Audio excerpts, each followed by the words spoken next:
Meeting ரொம்ப நல்லா இருந்தது. சந்தோஷியோடைய ஆலோசனைகள், நம்ம மத்திய அரசோடைய ஆலோசனைகள் எப்படி மக்கள் கிட்ட கொண்டு போய் சேர்க்கணும்.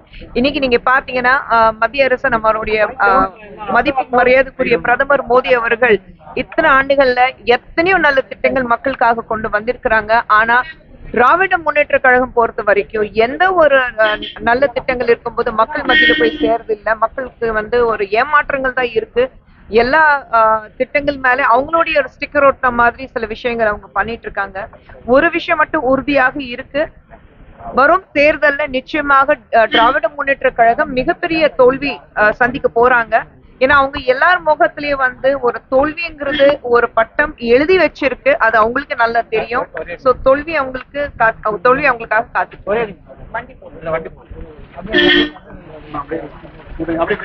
எங்களுடைய ஆலோசனைகள் என்னென்ன செய்யணும், எங்களுக்கு வேற என்ன விஷயங்கள் மக்கள் மத்தியில கொண்டு போய் சேரணும். சில விஷயங்கள் இருக்கு எங்கே நாங்க தவறு பண்றோம், எங்கே மக்கள் கிட்ட சில விஷயங்கள் நாங்க கொண்டு போகல. இது எல்லாமே ஒரு ஆலோசனை தான். இது ஆலோசனைகள் தான் இருந்தது. இதுல ஒரு மிகப்பெரிய ஒரு வியூகம் நீங்க பார்க்க முடியாது. பட் இது ஒரு லேர்னிங் எக்ஸ்பீரியன்ஸ் எங்களுக்கு எல்லாருக்கும். என்ன நம்ம கட்சியை முன்னாடி எப்படி கொண்டு போகணும்னு ஒரு மிகப்பெரிய லேர்னிங் எக்ஸ்பீரியன்ஸ் இருக்கு. அதுவும் இன்னைக்கு சந்தோஷி பேசின விஷயங்கள் பாத்தீங்கன்னா உண்மையிலே இட்ஸ் an eye opener. எங்களுக்கு எல்லாருக்கும் வெரி வெரி ஆனஸ்ட் ஒப்பீனியன் இருந்தது. சோ ஐ திங்க் ஒரு லேர்னிங் எக்ஸ்பீரியன்ஸ். இன்னொரு கருத்துக்களை தேசிய அமைப்பு செயலர் பி.எஸ். சந்தோஷ் தெரிவித்திருந்தார்.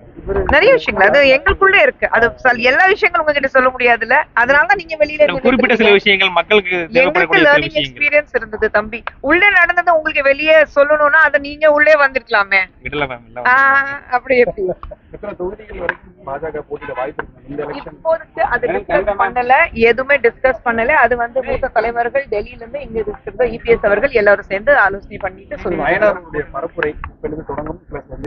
கண்டிப்பாக ஒரு மாநில தலைவர் சொல்லும் போது அவருடைய பங்கு மிகப்பெரிய பங்கு இருக்கு. அவர் ரொம்ப அழகான வகையில மக்கள் மத்தியில சந்திச்சு போறாங்க. நம்ம எல்லாரும் அனுசரிச்சு எல்லாரும் சேர்ந்து ஒரு முன்னாடி கொண்டு போறதுக்கு ஒரு முயற்சி பண்ணியிருக்காரு. மிகப்பெரிய நேற்று எடப்பாடி அவர்கள் விழாவில் அண்ணாவோட விழாவில் பேசியிருந்தாரு. இந்த மாதிரி தன்மானத்துக்கு ஒரு பிரச்சனை அப்படின்னா எந்த வகையிலும் நான் பொறுத்துக்க மாட்டேன் அப்படின்னு கூட்டணி கூட பொறுத்துமன்ற வகையில அவர் பேசியிருந்தாரு. எப்படி பாக்குறீங்க? இல்ல நிச்சயமா எல்லாரும் எந்த கட்சியில இருந்தாலும் நம்மளுடைய தன்மானத்துக்கு ஒரு கேள்விக்குரிய எழுப்பும் போது நம்ம நிச்சயமா அதுக்கு எடுத்து பேசிதான் ஆகும். அது அவர் மட்டும் இல்ல, எந்த கட்சியில இருந்தாலும் ஒரு மனிதன்ங்கிறது முறையில நமக்கு உடம்புல ஒரு ரத்தம் ஓடுது. நமக்கு நம்மளுடைய தன்மானத்தை பத்தி ஏதாவது ஒரு கேள்வி எழுப்பினாக்க நம்ம நிச்சயமாக பேசுறோம். இது கட்சி ரீதியாக இல்ல, ஜெனரலி நான் சொல்றேன்.